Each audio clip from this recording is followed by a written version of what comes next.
C'est jour de finale. C'est jour de finale. Jour de match. Et on n'est pas bien. Bonjour à toutes et à tous. Bienvenue sur Médien TV pour Cannes+, votre quotidienne consacrée à la Coupe d'Afrique des Nations. On approche de la fin. C'est l'avant-dernier numéro aujourd'hui. Et pour le présenter, comme d'habitude, Noah Bazir, bonjour.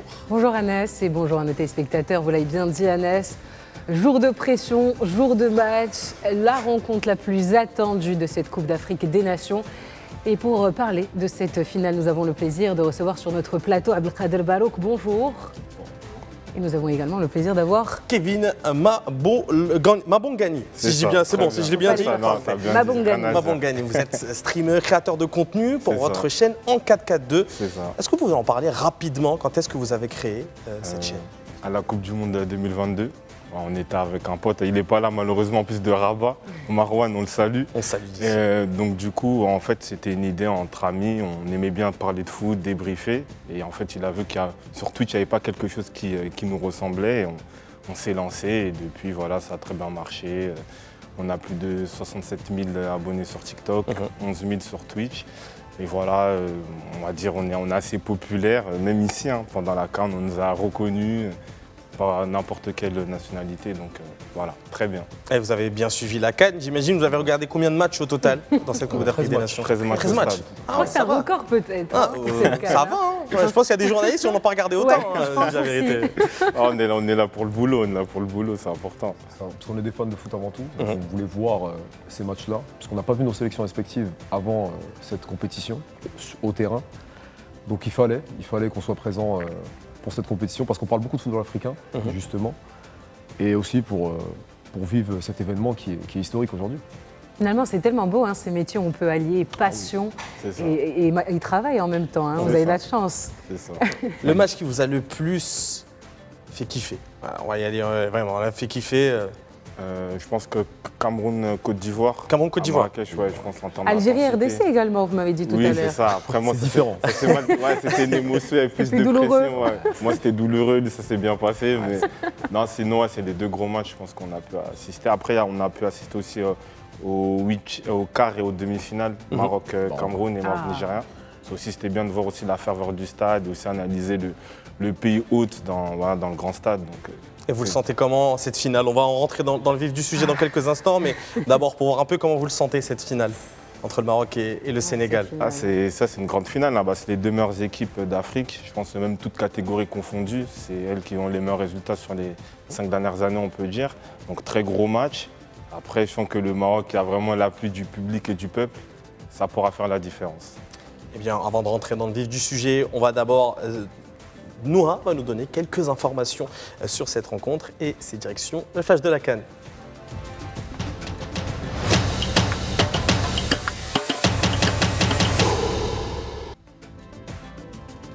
L'arbitre de la finale de la CAN 2025 est désormais connu. Ce sera une vieille connaissance des Lions de l'Atlas. Le Congolais Jean-Jacques Ndala, l'expérimenté, a déjà arbitré plusieurs finales, comme l'avant-dernière de la Ligue des Champions CAF en 2024. À 38 ans, il dirigera sa toute première finale à la CAN. Il est adoubé pour son calme, son autorité et sa constance. Il sera épaulé par Guilain, Banguele Ngila et Gradel Moignia Mbilidzi dans un trio 100% congolais. Le Gabonais Pierre Hacho sera à la VAR. Sa performance sera scrutée de très près et pour cause, sa prestation lors du quart de finale entre l'Algérie et le Nigeria qui a laissé un mauvais arrière-coup. Et puis la Fédération sénégalaise de football apaise les tensions à la veille de la finale après un premier communiqué dans lequel la FSF faisait état de vives inquiétudes et de dysfonctionnements autour de la préparation de son équipe. L'instance a publié un second message au ton nettement plus rassurant. Dans ce nouveau communiqué, la FSF affirme d'abord que la question sécuritaire a été prise en charge. La Fédération sénégalaise confirme le renforcement effectif du dispositif de sécurité autour de l'équipe nationale du Sénégal et remercie le président de la Fédération royale marocaine de football, Fawzi L'Rja, pour son intervention personnelle. Et pour tous ceux qui vont assister au match, les portes du stade Moulay Abdellah Rabat seront ouvertes à partir de 15h à l'occasion de cette finale de Coupe d'Afrique des Nations devant opposer le Maroc au Sénégal. Une mesure visant à faciliter l'accès du public et à éviter les encombrements. La cérémonie de clôture débutera à 18h30 tandis que le coup d'envoi de la finale sera donné à 20h. À cette occasion, le comité d'organisation appelle l'ensemble des supporters à arriver tôt et à respecter les consignes en vigueur aux abords du stade et au sein de l'enceinte. Yacine Bono a remporté hier à Riyad le prix du sportif préféré de la 6e édition des Joy Awards, une distinction décernée par le vote du public et qui vient saluer une année marquée par ses performances de haut niveau en club comme en sélection. Yacine Bono s'est imposé dans l'une des catégories les plus suivies de la cérémonie, devançant plusieurs figures du football saoudien. Cette distinction vient couronner une année particulièrement aboutie pour Yacine Bono, aujourd'hui gardien du club saoudien d'El Hilal et qui confirme également son statut de figure majeure du football arabe et africain. Et puis le Nigeria décroche la 3e place de cette Coupe d'Afrique des Nations après s'être imposé face à l'Égypte au tir au but. Chaque équipe a cherché à imposer sa domination en milieu de terrain avec quelques tentatives qui n'ont toutefois pas représenté une réelle menace pour les gardiens de but. Les Égyptiens qui ont poussé pour prendre l'avantage n'ont pas réussi à trouver les chemins défilés. Les deux équipes n'ont pas pu se départager au terme du temps réglementaire qui s'est achevé par un nul blanc. La séance des tirs au but a tourné en faveur des Nigérians 4-2 qui ont réussi à monter sur la 3e marche du podium de cette Coupe d'Afrique des Nations. C'était l'essentiel de ces informations de cette finale de Coupe d'Afrique des Nations. Et tout de suite, pour entrer dans le vif du sujet, on retrouve à Rabat notre envoyé spécial Ababakar Tounkara qui est juste à côté du stade normalement. Bonjour Ababakar. Bonjour Noura. Alors, le comité d'organisation a annoncé que les portes du stade allaient ouvrir à partir de 15h. Donc, comment est l'ambiance à côté du stade là en ce moment même ? Comme vous l'avez dit, la porte devrait être ouverte vers 15h. Actuellement, autour du stade, on s'amuse, on s'enjaille dans la musique, bien évidemment, marocaine, africaine et sénégalaise. Derrière nous, bien évidemment, tout à l'heure, avec la complicité de notre cadre, vous allez pouvoir voir ces images donc de la communion entre supporters sénégalais et supporters marocains. Et aujourd'hui, il y a un dispositif sécuritaire exceptionnel qui a été mis en place. Pour les journalistes, l'entrée sera ouverte aux environs de 16h. Pour les supporters à 15h. Et vous l'avez annoncé tout à l'heure, 18h30, ce sera également la cérémonie de clôture avant d'entamer, bien évidemment, cette rencontre tant attendue qui sera probablement l'une des meilleures finales de l'histoire de cette CAN, notamment cette 35e édition qui se déroule sur le sol marocain. Bakar, nous avons un duel entre la meilleure nation africaine au classement FIFA et la 2e nation au classement FIFA, ce qui va nous donner un choc très accroché entre les deux équipes. Quelles seraient selon vous les clés de cette rencontre ? Aujourd'hui, comme vous l'avez dit, c'est déjà le rugissement de deux lions, tant attendu, le premier et le deuxième du classement CAF. Les deux équipes, l'une invaincue depuis plus de 20 matchs, à savoir les Lions de l'Atlas. Le Sénégal invaincu en CAN depuis 2021 sur le terrain. Aujourd'hui, on s'attend à un match, bien évidemment, où le jeu sera présent parce que ce sont les deux équipes qui ont l'habitude de plus dominer leurs adversaires. Le Maroc aime avoir la possession de la balle. Le Sénégal également aime avoir la possession de la balle. Tout se jouera au milieu de terrain. Tout se jouera également dans le mental, mais aussi dans l'envie de gagner. Les deux sélectionneurs l'ont avoué, les deux pays ont une histoire historique qui date de bien plus longtemps que la CAN, mais aujourd'hui sur le terrain, l'amitié sera bien évidemment présent avec le fair play, mais on va assister à l'une des plus belles matchs, plus beaux matchs plutôt, attendus dans cette compétition avec chacune des équipes qui aura beaucoup à dire et également un sérieux prévaloir. Alors, juste à l'image de cette Coupe d'Afrique des Nations, on a vu que l'affluence des matchs du Sénégal était la plus importante après les matchs du Maroc. C'est au quel point dire que le Sénégal joue vraiment à domicile à Bakar aujourd'hui. On sait très bien à quel point la diaspora sénégalaise est présente au Maroc et même la communauté sénégalaise au Maroc, ils sont très présents. D'ailleurs, vous êtes notre collègue, vous êtes sénégalais. Pape également appelle à ce que cette coupe rentre à Dakar. Mais pour nous, cette coupe va rester ici à Bakar aujourd'hui. Ce qui est sûr, c'est que cette coupe va rester dans la savane africaine et elle sera également soit dans la tanière des lions de l'Atlas ou dans la tanière des lions de la Teranga. Ça, c'est sûr. Et ce qui montre également la beauté, vous l'avez dit, aujourd'hui, tout le monde, depuis le début de cette compétition, espérait avoir une finale entre le Sénégal et le Maroc, entre les deux meilleures équipes, mais également une histoire fraternelle qui dure, une histoire perpétrée par Sa Majesté, le roi Mohamed VI, mais également par le président Bassirou Diomaye Faye, une histoire de franchise, d'amitié, de fidélité entre ces deux équipes. Mais comme vous l'avez dit, le Sénégal a joué chez elle, à Tanger, parce qu'au-delà même des supporters de la diaspora sénégalaise, il y a eu bien évidemment une foule de Marocains qui supportent le Sénégal, qui aujourd'hui ont le cœur partagé. Mais comme vous le dites également, le drapeau appelle, le Maroc espère gagner, le Sénégal espère gagner, comme on le dit. C'est ça aussi la beauté du football. Eh bien, merci Aboubacar. Nous-mêmes, nous avons encouragé le Sénégal, juste pour vous dire, face à plusieurs équipes. Ça s'arrête là. À Tanger, mais aujourd'hui, ça doit s'arrêter. Ça s'arrête là. Merci Aboubacar. On vous retrouve plus tard dans la journée pour un nouveau point sur l'actualité. Également. Allez. On continue. Cannes+, et à présent, on passe au focus.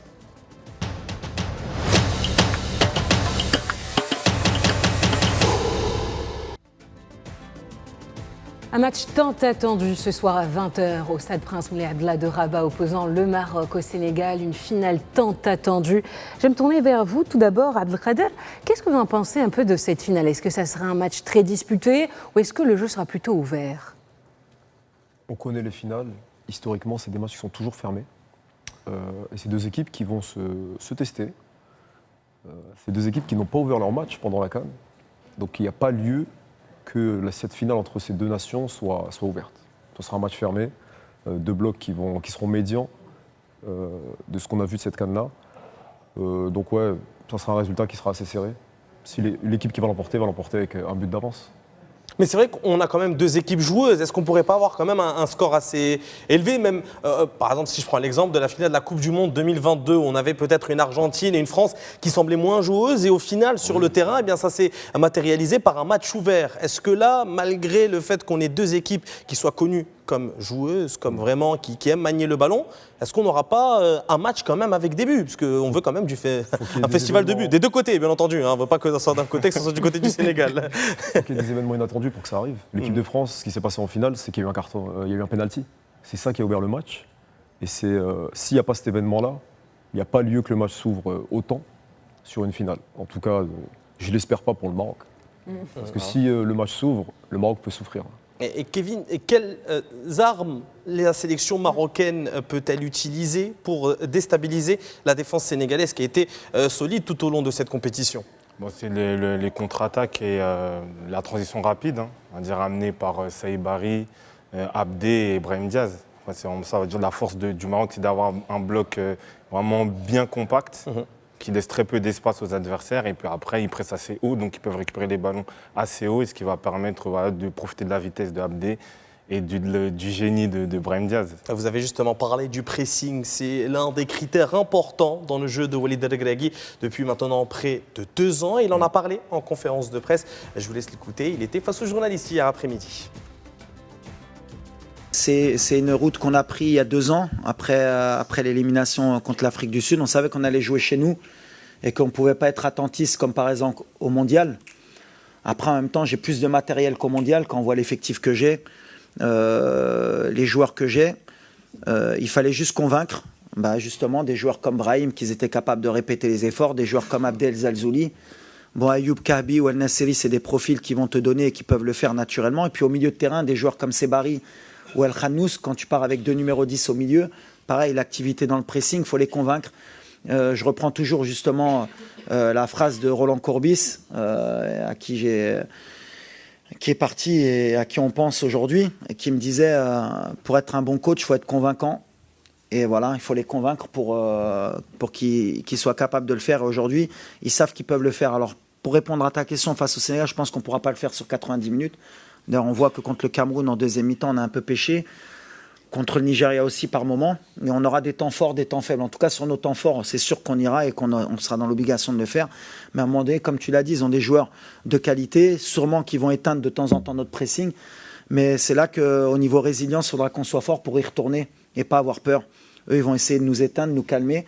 Mais il faudra être, comme j'ai dit, comme une grande équipe du Maroc, retourner pour leur montrer qu'on est capable d'y retourner. Et là, il faudra encore beaucoup d'énergie. Mais avec le public, c'est pour ça que je disais, souvent, même quand on est fatigué, ils nous permettent d'y retourner. Mais ça va être une clé du match.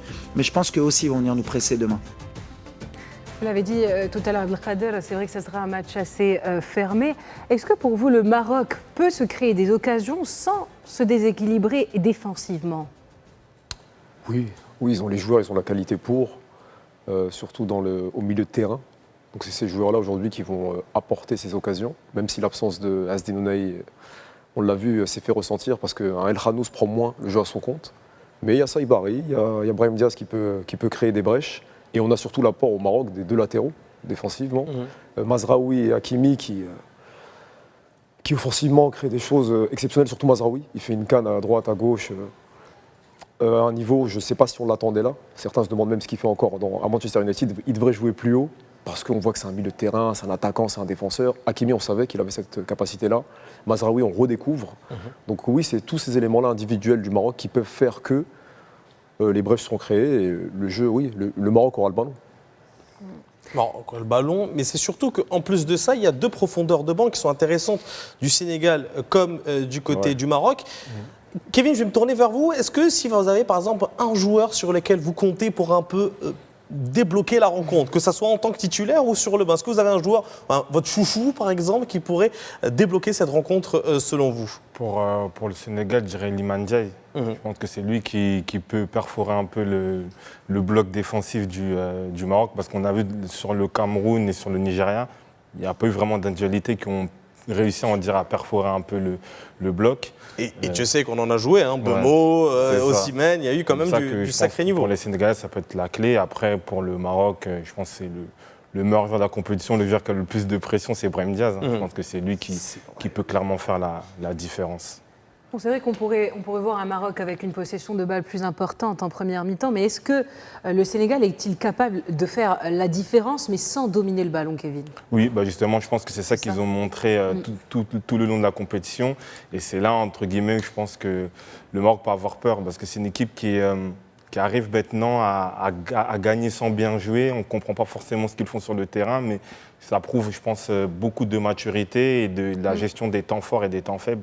Donc c'est sur ça qu'il faudra se méfier pour le Sénégal. Absolument, on a vu durant toute la compétition, on a eu la chance de les voir ici à Tanger. C'est vrai que c'est une équipe qui est assez sereine, ils jouent vraiment tranquillement, ils sont bien organisés, ils montent ensemble, ils redescendent ensemble. On a vu de jeunes talents très prometteurs dans cette équipe, mais également des vétérans comme Sadio Mané qui peut faire la différence à n'importe quel moment. Même s'il paraît assez serein, il paraît tranquille, on a l'impression qu'il est inoffensif.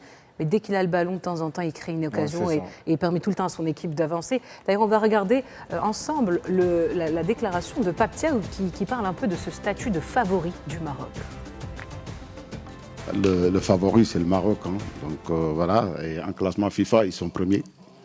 Donc nous, on est juste deuxième au niveau africain et on est, je pense, 18 ou 19e et eux, ils sont 11e. Bravo, il faut les féliciter. C'est eux l'équipe favori, mais après, comme il nous a dit, pour moi, la meilleure équipe africaine, ça reste l'Égypte. Je pense que leur coach nous le montre tout le temps en nous disant 7. Donc ça, c'est pas... C'est vu. Donc voilà, maintenant, c'est eux qui gardent le truc de favori, mais nous, on est là. On sait qu'on a travaillé très dur pour être ici. Et donc, voilà. Et aussi, c'était une finale rêvée par tout le monde. Aujourd'hui, voilà, on va la faire de la plus belle des manières. Et nous, voilà, on s'est bien préparé pour aller jouer ce match et aussi rendre la fête plus belle. Inch'Allah. On disait le Maroc peut compter sur une profondeur de banc plutôt intéressante. C'est même quasiment que des remplaçants qui ont tiré les tirs au but face au Nigeria. Est-ce que le Maroc pourra compter sur certains joueurs ? Est-ce que vous avez des petits joueurs préférés qui sortent du banc marocain et qui pourraient faire la différence dans une rencontre aussi peut-être fermée, en tout cas aussi serrée qu'une finale face au Sénégal ? Moi, le banc marocain, c'est quand même un point d'alerte. Parce qu'aujourd'hui, comparé au banc sénégalais, on a eu des entrants qui ont fait des différences. Côté Maroc, on n'a pas ça. Il y a juste sur le premier match, il y a El Kaabi, il rentre, il marque. Sinon, c'est le 11 marocain qui est très très fort. Après, les joueurs qui rentrent, Vous ne considérez pas que justement ces joueurs-là, en tout cas, participent peut-être même au travail, tout simplement? Oui, au parce qu'on travail, n'attend peut-être pas des remplaçants à ce qu'ils Soient soient décisifs. Parce que souvent, le Maroc a l'avantage au score et continue en tout cas de garder cet avantage. Oui, la stratégie de Walid Regragui, en fait, c'est un peu d'utiliser ses remplaçants pour renforcer un peu et pour faire perpétuer sa stratégie un peu. Ouais, mais On a il y a l'impression. aussi, parce que par exemple, Brahim Diaz, on voyait qu'il se plaignait sur la demi-finale, il voulait sortir, Regragui l'a fait rester quand même un peu plus. Parce que peut-être il n'a pas confiance vraiment en ses remplaçants. Et il voulait que son leader reste, parce qu'on n'a pas un remplaçant aujourd'hui marocain qui nous assure aujourd'hui de mettre un but en rentrant. Bah, On n'a pas ce joueur-là, on ne l'a pas. En fait, on Il y a voyait plein de aussi... séries Donc on va perdre. Non, je rigole.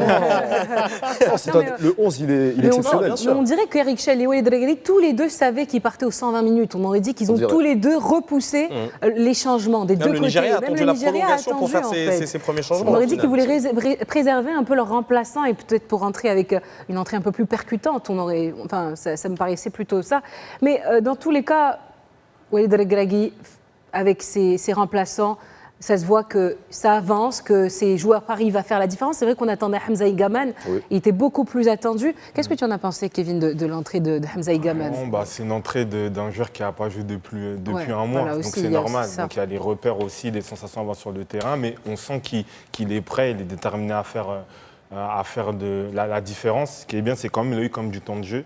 Et sur une finale, tout est possible. On sait qu'il est talentueux, il a de la créativité, il peut faire la différence à tout moment. Donc, mais moi aussi, je suis d'accord sur le fait que ce qui est bien, c'est qu'en fait, quand les joueurs marocains rentrent, ils perpétuent le système et ça permet toujours d'avoir le même pressing, la même capacité à faire des contres et des transitions rapides. Mais c'est vrai que les scénarios du match ne les ont pas forcément permis d'être déterminants, on va dire, sur l'aspect décisif. Mais ils ne déstabilisent pas le système de Regragui et je pense que c'est le plus important pour lui actuellement. Et ce qui est intéressant aussi avec Walid Regragui, c'est qu'en conférence de presse, peut-être qu'on les voit avec d'autres sélectionneurs qui ramènent des joueurs titulaires, Walid Regragui ramène toujours que des remplaçants. On a vu Abdelhamid Aïs Boutlel, on a vu Hamza Igaman, on a vu Mounir El-Qajoui, et je vais me tendre ma propre perche, on a vu également Elias Bensrir qui était en conférence de presse hier après-midi. Il a parlé des enjeux de cette rencontre et je vous laisse l'écouter. On est tous très contents d'être arrivés en finale. On sait que c'est quelque chose d'important pour le pays, pour le peuple. Quand on est un joueur de 20 ans et qu'on voit les anciens de la sélection pleurer après une qualification en finale, on sait que c'est quelque chose d'important, que ce soit pour eux, pour le pays, qu'ils ont passé aussi des moments difficiles. Donc on est tous excités pour jouer cette finale et donner le meilleur de nous-mêmes devant le peuple. Je viens après une défaite en Coupe d'Afrique contre l'Afrique du Sud. Donc c'était un moment un peu noir pour tous les Marocains. Et voilà, pendant 2 ans, avec notre sélectionneur, on a travaillé corps et âme sur le terrain et à l'entraînement pour pouvoir appliquer ces consignes et venir à la prochaine CAN le plus près possible. Et c'est chose faite. Aujourd'hui, on est à un match d'écrire l'histoire.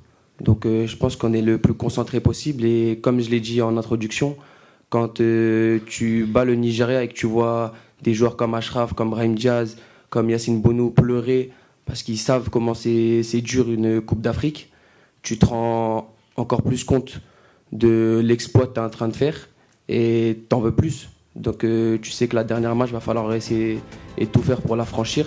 Donc on est prêt, on est concentré. Toi, tu fais.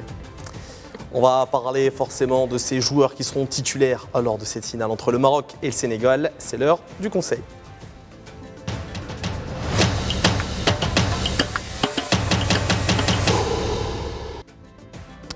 Le conseil de Cannes+, on a l'habitude de noter un peu les joueurs. Bon là, le match il n'est pas encore joué, donc on va plutôt voir quels sont les joueurs qui seront titulaires dans cette rencontre avant de passer à la sélection marocaine, puisque le match officiellement s'appelle Sénégal-Maroc. On va commencer par la composition du Sénégal et de toute façon, il n'y a pas vraiment de grande surprise. On commence avec Edouard Mendy dans les buts, Moussa Niakhaté et la petite nouveauté peut-être en tant que titulaire, c'est Mamadou Sarr qui vient remplacer Kalidou Koulibaly qui double peine, suspendu et en plus sorti sur blessure lors de la demi-finale face à l'Égypte. Sur les côtés, on retrouvera des satisfactions de Pape Thiaw, Crépin Diatta d'un côté et de l'autre El Hadj Malik Diouf qui a aussi pris la place d'Ismaël Jacobs dans cette Coupe d'Afrique des Nations. Au milieu de terrain, là aussi le doublé de Gueye, Idrissa et Pape Gueye accompagné cette fois de Lamine Camara qui prend la place d'Habib Diarra, lui aussi suspendu pour accumulation de cartons jaunes. Et puis à l'attaque, là aussi on retrouve les habitués. Kevin nous en avait parlé tout à l'heure. Diliman Ndiaye, l'ancien Marseillais Marseillais à la droite de l'attaque, Sadio Mané, le numéro 10, et bien entendu Nicolas Jackson à la pointe de l'attaque qui reprend un peu sa place après avoir vu Habib Diallo être utilisé quelquefois à la pointe de l'attaque. Nouha, on passe à la sélection marocaine. Quel sera le 11 attendu? Mais écoutez, on n'attend pas énormément de changements avec un Bono grand gagnant des Joy Awards hier, même s'il était absent. Donc c'est vraiment, il fait une très bonne saison et il a prouvé en demi-finale. Encore une fois, il a répondu présent. Alors en défense, nous aurons Massina et Aguer normalement, comme latéraux Hakimi et Mzraoui. On ne voit pas de changement encore ici-là. Au milieu, l'Ainaoui avec Neil l'Ainaoui, pas Younes l'Ainaoui, j'ai failli dire Younes l'Ainaoui encore une fois. Un Saibari à gauche, le Khanous à droite. Donc, on le voit Bono, apparaître juste là, vous le voyez. Augmenté. Là, Gerd est à côté de Massina. Massina, absolument, le gardien, le défenseur du Torino. Alors, comme latéral droit, Hakimi, latéral gauche, Mzraoui. L'Ainaoui, Saibari et Khanous viennent compléter le milieu avec un Brahim comme attaquant à droite, Zelzouli à gauche et en pointe El Kaabi. Quand vous entendez un peu... Oui, c'est une très belle équipe, hein. J'en suis fière de présenter cette équipe. Un mot peut-être sur ces deux compositions qui sont vraiment impressionnantes sur le papier et je pense également sur le terrain, Kevin. Classique, je pense que c'est l'équipe de base des deux équipes. C'est les meilleures équipes d'Afrique. Donc logiquement, la logique a été respectée cette fois-ci sur cette CAN. Donc on s'attend à un très gros match. Kada, la même chose? La même chose, hein. Et content de voir des jeunes s'imposer dans l'équipe marocaine. L'Ainaoui et Brahim par exemple, qu'on ne savait pas qu'il allait avoir ce niveau sur cette CAN. Aujourd'hui, les voir présents en finale, c'est une logique.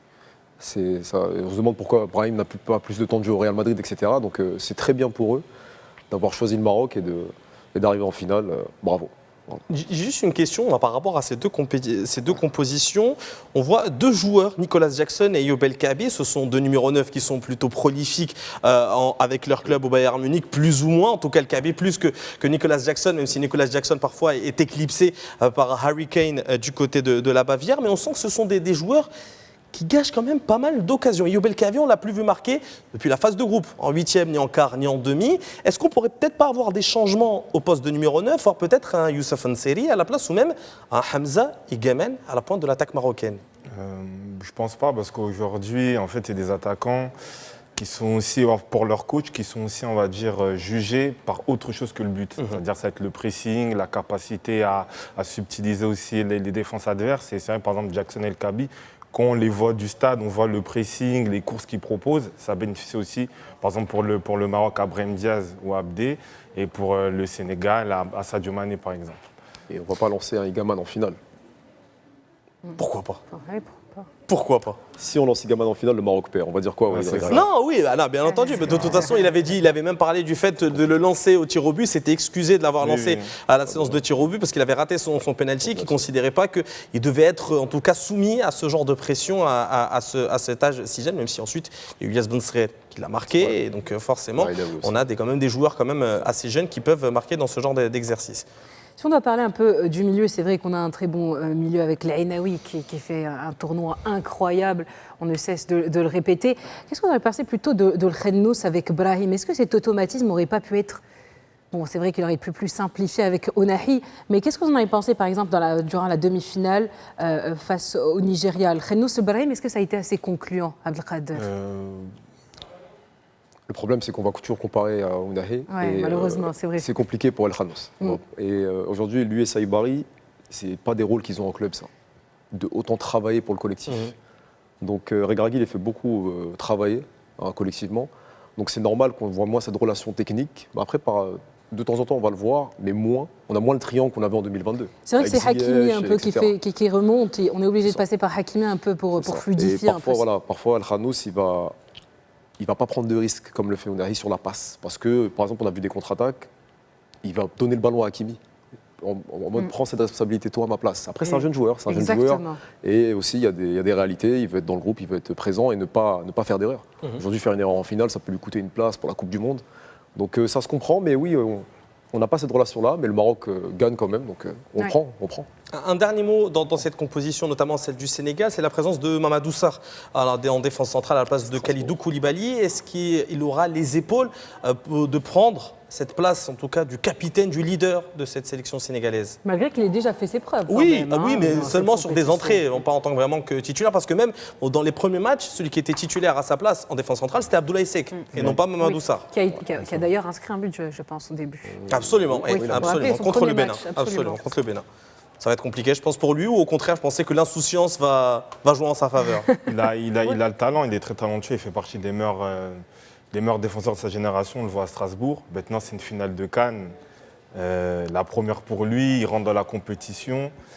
Donc ça va être compliqué. Ça peut être un point que les attaquants marocains peuvent, on va dire, trouver, exploiter, le déstabiliser. Mais après, il a un grand talent, il sera accompagné de Niakate aussi. Bon, on va voir, c'est un sujet. Koulibaly, il ne fait pas une canne parfaite. Ouais. Contre le Mali, on a vu des imprécisions sur la passe, etc. Son carton rouge en plus. Parfois, il est dépassé. Il se fait prendre de vitesse, alors que Sarr, il n'aura pas ce problème-là. Il va plus réussir à suivre un El Kaabi. Donc non, si on parle juste sportivement pour le Sénégal, on n'a pas une grande perte. Après, sur l'aspect aura pression. et leadership, oui, on perd le leadership de Koulibaly. Et je pense que c'est justement sur ce genre de match où on voit de jeunes joueurs apparaître. On les voit, c'est là où ils remplacent de grands joueurs comme Koulibaly, où ils peuvent vraiment prendre une place dans cette sélection sénégalaise. On va mettre un fin à la première partie de Cannes+. On revient tout de suite.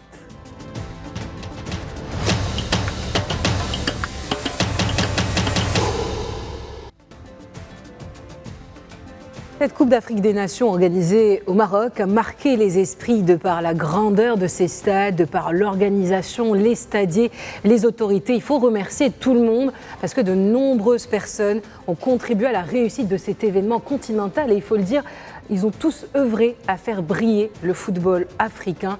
Et pour les remercier, nous avons vraiment un reportage écrit par Sheima Fikri. Je vous propose de le suivre. La Coupe d'Afrique des Nations change de dimension. En 2025, la CAN ne se joue plus seulement sur le terrain et se joue aussi sur le plan économique, médiatique et stratégique. Selon le rapport du Africa Sports Unified AFCON 2025 Overview, cette 35e édition marque un tournant pour le football africain. Organisée au Maroc, la CAN s'impose comme un événement mondial plus structuré et plus rentable. Premier signal fort, le côté financier. L'équipe gagnante touchera 10 millions de dollars, soit une hausse de 43% par rapport à 2023. Au total, ce sont 32 millions de dollars qui seront redistribués, y compris aux équipes éliminées dès la phase de groupe. Au départ, 24 sélections et un seul titre, le niveau se resserre et la progression de plusieurs nations africaines a rendu la compétition plus imprévisible que jamais. Côté visibilité, la CAN franchit un nouveau cap. La compétition est diffusée dans plus de 180 territoires avec un accord inédit en clair au Royaume-Uni et une production intégralement en HDR. Le rapport s'est également penché sur la logistique mise en place par le pays hôte, le Maroc, mise sur des infrastructures modernes, des transports intégrés et une organisation numérique centralisée. Objectif, offrir une expérience fluide aux équipes et aux supporters. La CAN Maroc 2025 n'est plus seulement un tournoi, c'est un produit sportif global à l'aube d'un nouveau chapitre plus rare et plus stratégique. Il faut le dire, cette Coupe d'Afrique des Nations est tellement belle. Merci à toutes les personnes qui sont derrière cette organisation sublime. Abdelkader, Kevin, vous avez assisté au match. Sincèrement, qu'est-ce que vous en avez pensé de l'organisation de cette Coupe d'Afrique des Nations au Maroc? Rien à dire, agréablement surpris. On n'est plus sur des niveaux d'organisation de Cannes. Aujourd'hui, on a atteint quasiment un niveau Coupe du Monde. Aujourd'hui, le Maroc a mis la barre très haute. Il y a eu quelques petits soucis. On ne peut pas être parfait. Le plus gros souci, non, c'est pas le Maroc, c'est la pluie. La pluie. Ah oui, là, le moteur, ça ne peut pas contrôler ça.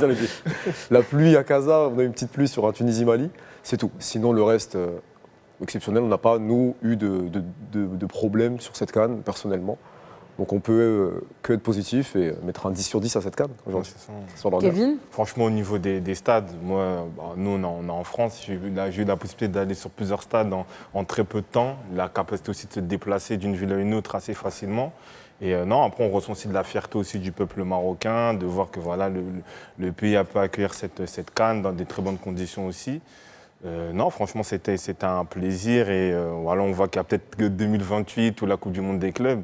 Moi, j'ai envie de revenir parce que c'est très bien passé. Et je suis vraiment très surpris par la qualité des installations, des stades. Et franchement, il n'y a pas eu de soucis. Au-delà de juste de l'aspect sportif, désolé, je vous coupe Nora, juste pour parler un peu de cette organisation, est-ce que vous avez aussi le temps de visiter le Maroc, tout simplement parce que c'est aussi l'occasion pour certaines personnes de découvrir la Coupe d'Afrique des Nations, mais également de découvrir le royaume. Est-ce que vous avez cette possibilité de voyager, voilà, de visiter quelques villes à côté de ça pour vraiment vous imprégner de l'expérience marocaine?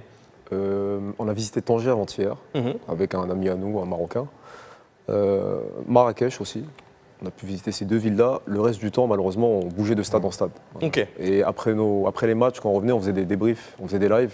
Après, il y a du montage. Donc, on n'a pas vraiment eu l'occasion de faire du tourisme, à proprement parler. Oui, on va revenir. On va revenir pour ça. Pour pouvoir découvrir le Maroc d'un autre œil, hors du football. Mais des personnes qui ont pu visiter le Maroc, qu'on a pu rencontrer, on a vu que des belles photos, des belles images, des belles choses. Et on les jalouse, quasiment, parce qu'on n'a pas eu cette occasion-là. Nous aussi. On n'a pas eu cette occasion-là, donc on espère revenir pour visiter le Maroc en profondeur. Et il faut le dire, on sent cette ferveur populaire, femmes, enfants, petits, tout le monde est derrière son pays. Mais il faut le dire, c'est similaire partout à travers les pays d'Afrique, parce que le football est tellement présent sur notre continent. Vraiment, c'est le sport le plus important, le plus joué. Et ça rappelle un peu, nous et l'Amérique latine, on est assez similaires sur ça, moi je trouve. Vraiment, c'est des sports du peuple. Et justement, pour parler un peu de cette organisation, on a le président de la Confédération africaine de football, Patrice Motsepe, qui en parle. Au nom des 54 nations membres de la Confédération africaine de football, nous souhaitons exprimer notre profonde gratitude à Sa Majesté le roi Mohamed VI, au gouvernement marocain ainsi qu'au peuple marocain pour l'organisation remarquable de cette édition de la Coupe d'Afrique des Nations.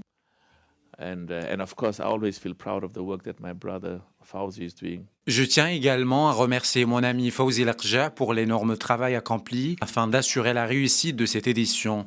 Ce qui me rend encore plus fier, c'est l'accueil chaleureux réservé dans les rues par le peuple marocain aux supporters des pays participants.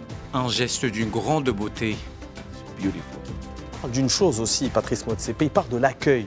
Et c'est vrai que voilà, la générosité du peuple marocain a beaucoup aidé.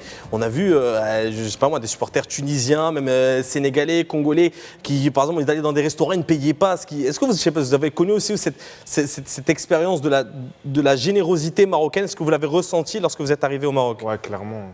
Dès le début, premier match, on a fait, je crois, Congo-Bénin. Et tu parlais avec des Marocains de foot, de nos joueurs, ils prenaient des photos, ils avaient une bonne équipe. Non, dès le début, en fait, moi, je l'ai senti. J'étais agréablement surpris.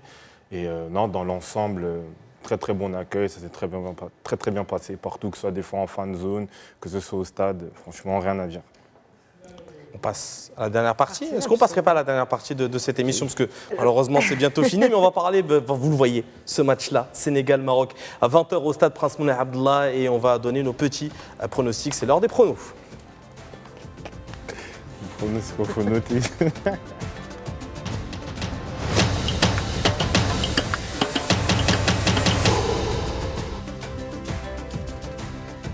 Un duel de Lyon, Lion de l'Atlas, Lion du Sénégal. Je sais qu'il y en a certains qui disent Lion de la Teranga. Moi, j'aime pas le dire parce que je sais qu'il y a certains Sénégalais qui n'aiment pas qu'on dise Lion de la Teranga. Parce que Teranga, ça veut dire hospitalité. Donc Lion de l'hospitalité, ça fait pas très peur. Ça fait pas très peur pour vous dire la vérité.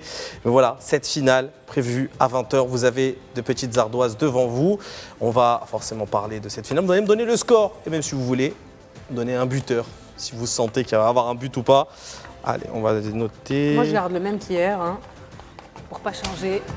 Non, vous savez quoi, moi je vais changer, mais je sais que ça va me faire du mal. Tir au but.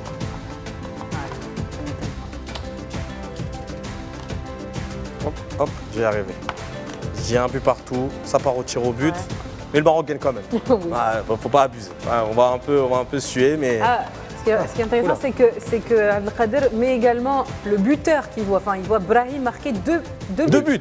Un doublé de Brahim. Vous donnez un peu le scénario de la rencontre, vous expliquez. 2-1 en prolongation pour le Maroc, bien sûr. Comment c'est alors, Abdelkader? C'est le meilleur joueur de la CAN, Brahim Diaz. Aujourd'hui, il a su reprendre cette pression-là. La pression de remplacer un Ziyech, qui est beaucoup aimé dans le peuple marocain, que certains même voyaient participer à la CAN. Et peut-être un d'autre le voit aussi être en Coupe du Monde. Donc Brahim, il avait une charge importante. Il l'a assumé.